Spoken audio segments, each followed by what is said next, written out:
For decades, Germany stood as the unshakable heart of Europe, the continent's industrial powerhouse, its largest economy, and the quiet force that kept the entire European Union balanced. It was a nation that built its identity on precision, discipline, and reliability. From the engineering of its cars to the punctuality of its trains, Germany wasn't just admired, it was trusted. 1 in every 10 products on Earth came from its factories, a staggering symbol of consistency and strength. But now, that foundation is beginning to crack. What was once the world's model of economic stability is slipping into uncertainty. For the first time in generations, the German economy is shrinking, not growing, and experts predict another year of contraction ahead. Major companies are struggling to stay competitive. Even Volkswagen, the country's most iconic manufacturer, it is reportedly considering shutting down factories inside Germany, something unthinkable in its near century-long history. Unemployment has surged past 3 million. Growth has stalled. And the very principles that once defined Germany, prudence, fiscal discipline, and the refusal to live beyond its means, are now being tested like never before. Because in 2025, faced with mounting crises and a fading industrial base, Berlin made a decision that stunned the world. A decision to bet 500 billion euros, nearly 15% of its entire economy, on a single all-or-nothing gamble to save itself. For a country that has spent decades lecturing others about financial responsibility, this move marks a radical break from everything Germany once stood for. It's a gamble that could reignite Europe's greatest economy or drag the entire continent down with it. So how did Germany, the backbone of Europe, reach this moment of desperation? And can this unprecedented gamble really work? On the surface, Germany looks like any other wealthy, developed nation: an educated population, a powerful middle class, and world-famous industries. But beneath that familiar image lies an economy unlike any other in the Western world. Most rich countries evolve over time. They move away from building physical goods toward services like banking, law, and technology. Yet Germany never made that shift. It stayed rooted in what it does best: manufacturing. Today, German factories still produce a staggering share of the world's high-end goods: cars, machinery, chemicals, and tools. The backbone of global industry, all stamped made in Germany. Much of this production doesn't go to faraway nations like the US or China, but to Germany's own neighbors. Europe itself is the primary buyer of German exports. That network of trade turned the country into the engine room of the continent, a nation that sold to everyone and depended on no one. In the city of Wolfsburg alone, more than 60,000 people work in the largest car factory on Earth. Each year, nearly 1 million vehicles roll off its assembly lines, more than what entire countries like Italy or the United Kingdom produce in the same time. Multiply that by hundreds of cities and towns, and you get the true picture of Germany's strength: a nation built on production, precision, and exports. This model made Germany exceptionally rich. Exports accounted for almost half of its GDP, triple that of the United States, and far higher than France or Britain.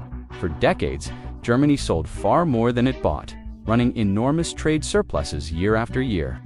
The money poured back home, fueling investment, job creation, and a steady flow of tax revenue to the government.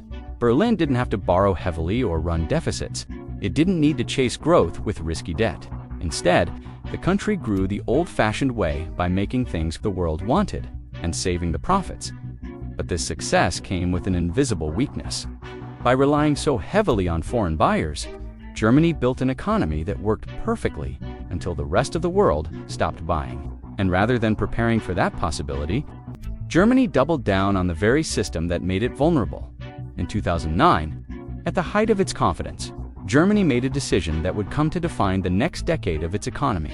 The government passed a constitutional amendment known as the debt break rule that strictly limited how much the country could borrow. From that moment forward, Berlin could take on no more than 0.35% of its GDP in new debt each year. To most nations, that number sounds impossibly low. For comparison, the United States routinely borrows more than 10 times that amount. But to Germany, the debt break wasn't a burden, it was a badge of honor. It embodied everything the country stood for: discipline, restraint, and long-term stability. The logic behind it was simple. By promising to keep debt minimal, not just in the present, but for generations, Germany would assure investors that its finances were rock solid. That trust would keep interest rates low and encourage private investment. And for a while, it worked exactly as planned. Between 2010 and 2019, Germany's GDP surged by nearly 25%, outpacing much of Europe. Unemployment fell below 5%. The nation recorded annual trade surpluses of over $200 billion, more than any other country on Earth. The economy appeared invincible, and the German model became a global symbol of success. Punctual trains, flawless engineering, and balanced budgets, all of it reinforced the same story. Germany was the continent's anchor, the steady hand guiding Europe through every storm. Investors trusted it, politicians praised it, ordinary Europeans depended on it. But the very rule that made Germany strong would soon make it dangerously fragile. Because when the world began to crumble, Germany's self-imposed chains meant it couldn't move fast enough to save itself. Germany's economic machine ran with clockwork precision until 2020, when the first cracks began to appear. The world suddenly stopped, global trade collapsed, borders closed, and for a nation built almost entirely on exports, the COVID-19 pandemic was nothing short of catastrophic. Within months, German exports fell by nearly 10%, erasing over €100 billion in trade revenue. The country's lifeblood manufacturing was paralyzed. The automotive industry, the pride of German engineering, saw production fall by a quarter in a single year. Car sales abroad plunged to their lowest level since the financial crisis. By the end of 2020, the German economy had shrunk by almost 5%, its worst performance since World War II. But as the country struggled to recover, a new and even greater crisis hit. In 2022, Russia invaded Ukraine, and overnight, Germany lost one of its most critical economic lifelines. Before the war, more than half of Germany's natural gas came from Russia. That gas powered its steel mills, chemical plants, and the vast factories that kept millions employed. Within weeks, those supplies collapsed by 90%. Energy prices exploded. Electricity costs soared more than 30% in just a few months. Suddenly, German factories weren't closing because of weak demand, they were shutting down because they couldn't afford to keep the lights on. Production lines went silent. Entire industries ground to a halt. By the end of 2024, Germany's GDP had fallen by over $200 billion, enough to fund its entire national healthcare system several times over. Unemployment surged past 3 million for the first time in decades. The once sensuable economic miracle was unraveling before Europe's eyes. And as if that weren't enough, Germany soon faced pressure from across the Atlantic. The United States threatened new tariffs on German goods up to 15%, a move that could strip another €20 billion from the economy.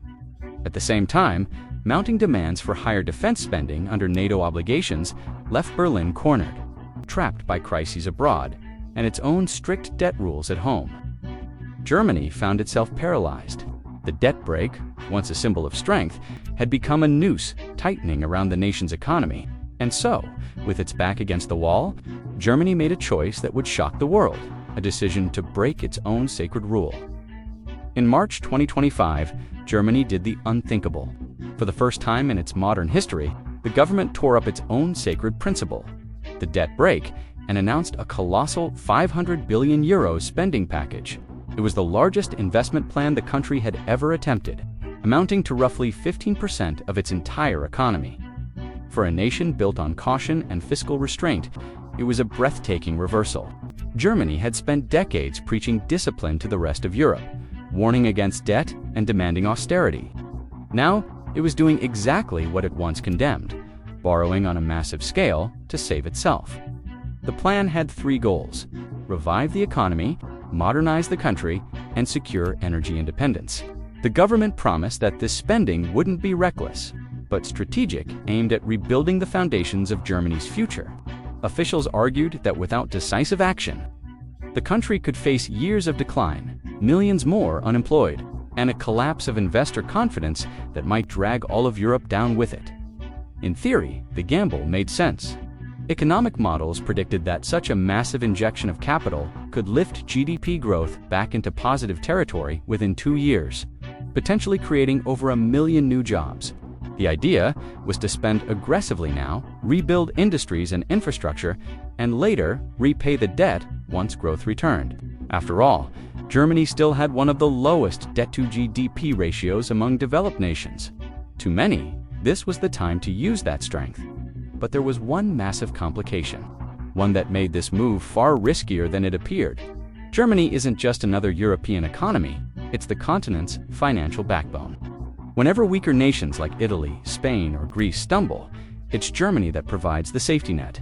Investors lend to those countries only because they trust that Berlin will step in if disaster strikes. That confidence works only as long as Germany itself remains unshakable. But with €500 billion suddenly being poured into new projects, that trust was beginning to waver. Credit agencies warned of possible downgrades. Investors started quietly pulling out of German bonds. The world was watching, wondering if Europe's most disciplined economy had just gambled its reputation for stability. For Germany, this wasn't just an economic plan. It was a test of its identity, and perhaps a final attempt to prove that discipline and ambition could coexist. Asterisk. Germany's €500 billion gamble wasn't just about spending it was about reshaping the very core of its economy. The package was divided into two monumental fronts: rebuilding the nation's crumbling infrastructure and transforming its energy system for a post-fossil fuel future. Roughly €300 billion was directed toward infrastructure, railways, bridges, digital networks, and industrial transport routes. The goal wasn't just modernization, it was survival. For years, Germany's infrastructure had quietly decayed beneath its image of precision. More than a third of its bridges on major routes were classified as being in urgent need of repair. While broadband access lagged far behind its European peers, in a country that prides itself on efficiency, those failures had become a silent drag on productivity. Now, Berlin promised to rebuild faster than ever before. High-speed rail lines would connect the country's major cities, reducing travel time and tightening the industrial web that binds its manufacturing centers together. A car plant in Munich could coordinate seamlessly with suppliers in Hamburg or Frankfurt. The hope was that this renewed network would do more than move people. It would revive the rhythm of German industry itself. The second pillar, worth another €100 billion, aimed squarely at the future: the Climate and Transformation Fund. This fund would fuel massive investments in renewable energy. Offshore wind farms in the North Sea were planned to generate enough clean power for over 1 million homes. Solar capacity would be expanded fivefold by 2030. Each project was meant to chip away at Germany's greatest vulnerability, its dependence on imported fuel. If successful, the plan could lower energy prices, reignite manufacturing, and make the country self-reliant once again. But the challenges were staggering. These projects would take years, even decades, to complete. They required not only funding, but also coordination, political will, and the trust of both investors and citizens. And time was the one resource Germany didn't have. Every month of delay meant more interest piling up, more factories struggling, more investors questioning whether the country that once lectured Europe on fiscal caution could now manage its own ambition. Germany's grand investment plan came with a cost far greater than euros. On paper, it was a test of endurance, timing, and global confidence. On the surface, €500 billion in spending sounded like a bold path to renewal. But every borrowed cent came with a shadow: interest. Even before the first projects broke ground, Berlin faced a new fiscal reality. The government now owed €40 billion every year in interest payments alone, nearly as much as the entire national education budget. And that was only the beginning. If interest rates climbed just a few percentage points, those annual payments could surge by another €25 billion, devouring funds meant for infrastructure, innovation, or social support. Investors who once saw German bonds as the safest asset in Europe began to hesitate. Yields on long-term government debt rose to their highest level in 40 years, signaling a quiet shift in global perception. Germany was no longer seen as the unshakable lender of last resort. It was becoming a borrower with something to prove. This shift rippled far beyond Berlin. Across Europe, economies like Italy and Greece had always depended on the credibility of Germany's balance sheet. Their ability to borrow cheaply existed only because investors believed Germany would step in if things went wrong. But what happens when the anchor itself starts to drift? The risk wasn't just national, it was continental. At home, critics warned that the timing of these investments could be disastrous. The Bundesbank projected that most of the economic benefits wouldn't materialize until 2027 or later, years after the money was spent. Meanwhile, taxpayers would shoulder the weight of the debt almost immediately. For a public used to balanced budgets and fiscal pride, the idea of borrowing now and hoping for growth later felt like a betrayal of the German ethos.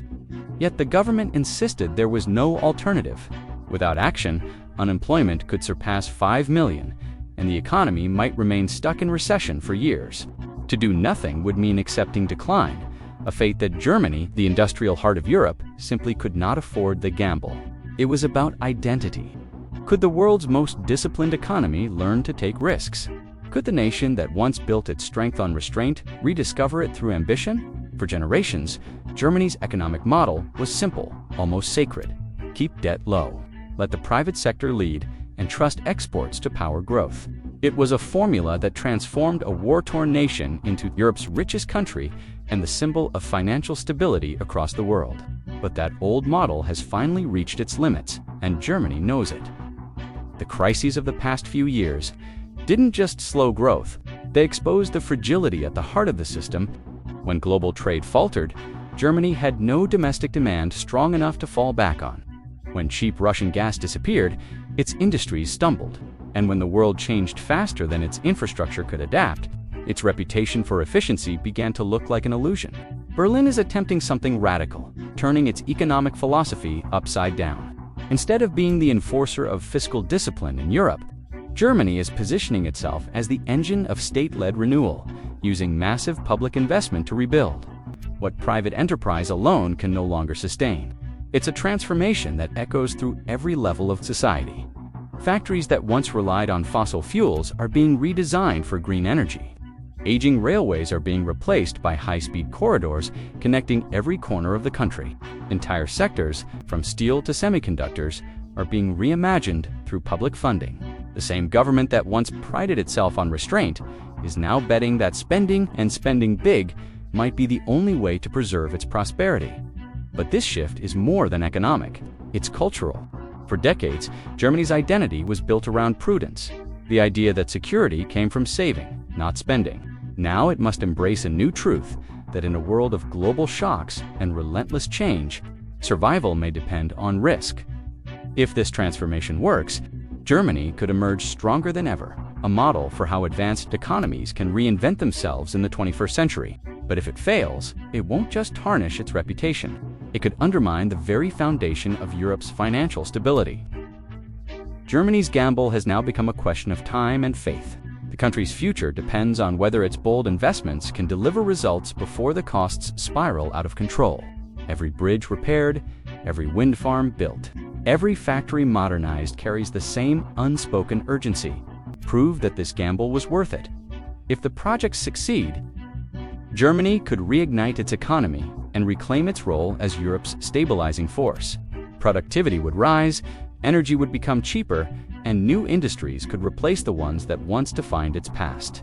The success of this transformation wouldn't just secure Germany's recovery, it could lift the entire European Union with it. Investors would regain confidence. Weaker economies could borrow again at reasonable rates, and Europe's shared currency might emerge stronger than before. But if it fails, the consequences would ripple far beyond Germany's borders. A loss of faith in Berlin's financial strength could trigger uncertainty across Europe's bond markets. Nations that depend on Germany's stability, Italy, Spain, Greece, could once again find themselves on the brink. The euro itself could face pressures not seen since the debt crisis a decade ago. The truth is that Germany is standing at a crossroads. On one side lies revival, a rebirth through reinvention. On the other, decline, a slow unraveling of the system that held Europe together for half a century. For the first time in modern history, the outcome of one nation's domestic policy could determine the fate of an entire continent. And so, Germany presses forward, building, borrowing, and hoping that the world's most disciplined economy can once again defy the odds. But this time, it isn't discipline that will define its future. It's whether its biggest gamble in history can still make miracles happen for decades. Germany was Europe's anchor, a nation that kept its feet planted while others swayed with the tides. Its strength was discipline, its creed was stability, and its economy was the foundation upon which the European dream was built. But the world has changed, and so has Germany. The crises of recent years have stripped away the illusion that fiscal caution alone can guarantee prosperity. In a world of pandemics, wars, and global competition, even the strongest economies must adapt or risk fading into irrelevance. Germany's decision to abandon its sacred rule of restraint isn't just an act of desperation. It's a recognition that the old playbook no longer works.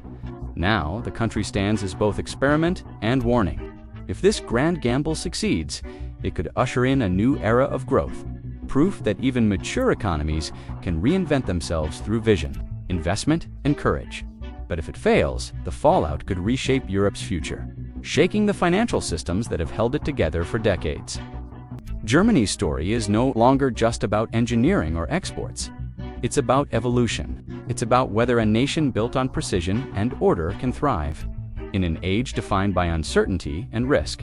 And as the world watches, one question remains: can the country that once saved Europe by playing it safe now save it by taking the biggest risk of all?